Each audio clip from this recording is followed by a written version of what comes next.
Got another diesel diagnostic video. This customer was told that they need a diesel oxidation catalyst replacement, and they came to me for a second opinion. I told him that I had never really seen a DOC fail and that there's most likely something else going on, but we're going to find out.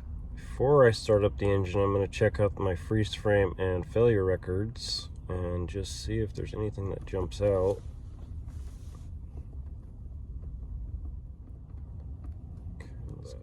Failure record.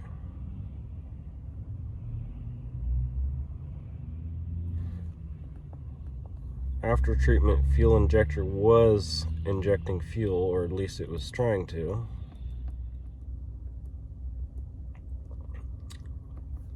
Here's kind of what I wanted to see is my exhaust temperature. So we know the ninth injector, or the indirect injector, was being commanded to inject fuel into the exhaust stream, and we're expecting to see a significant temperature increase.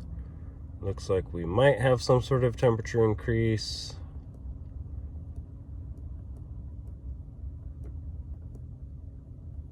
Okay, now it's time to start her up and run.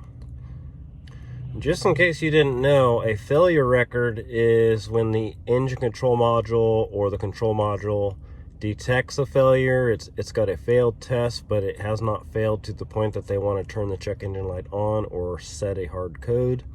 And a freeze frame is when we do actually set a code in memory and or turn on the check engine light. That's when we generate a freeze frame. So I decided before I go drive this truck and get the exhaust system all scorching hot, I better just do an injection quantity test on the indirect injector before I do anything else. So let's see what it looks like. Oh yeah, well, let's do a quantity test and see what we find.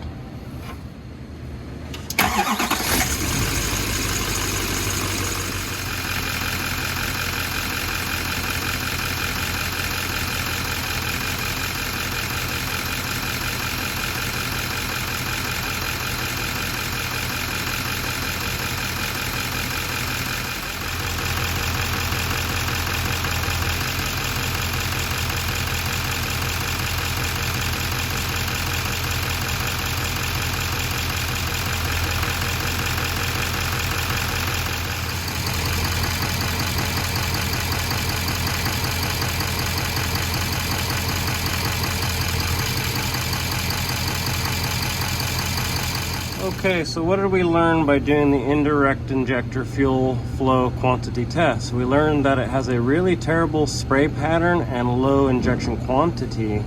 So I think that if I replace this, it should probably fix the problem. Of course, I would have to drive it and verify that.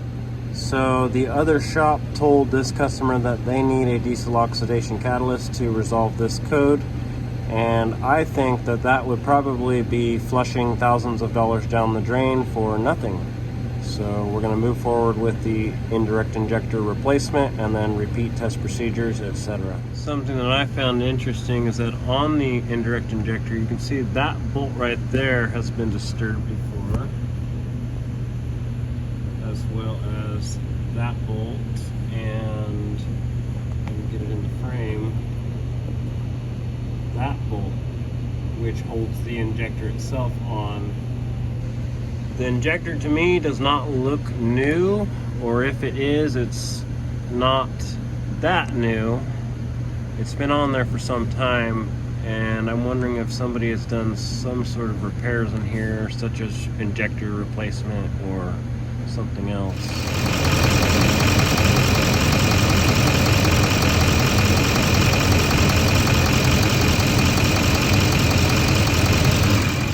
Okay, so I replaced the indirect fuel injector. I did a flow test of the new injector, and not only am I getting a way better spray pattern, but I'm also getting double the output. I got about 2 ounces fuel from that new injector and about 1 ounce from the old injector.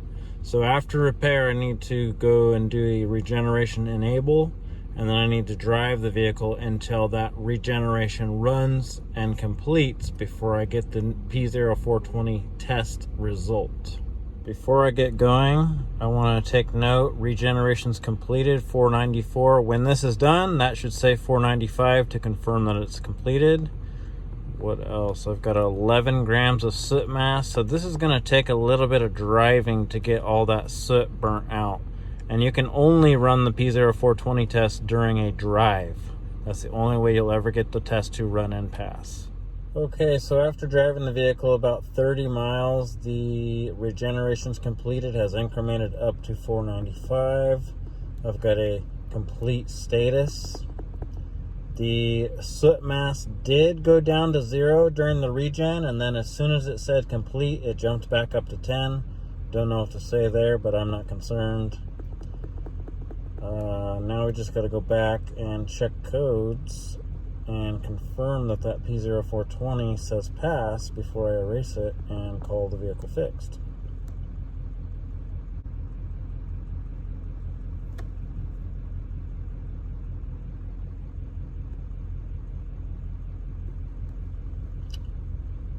Last test pass. Now I'm going to erase it and call this truck fixed.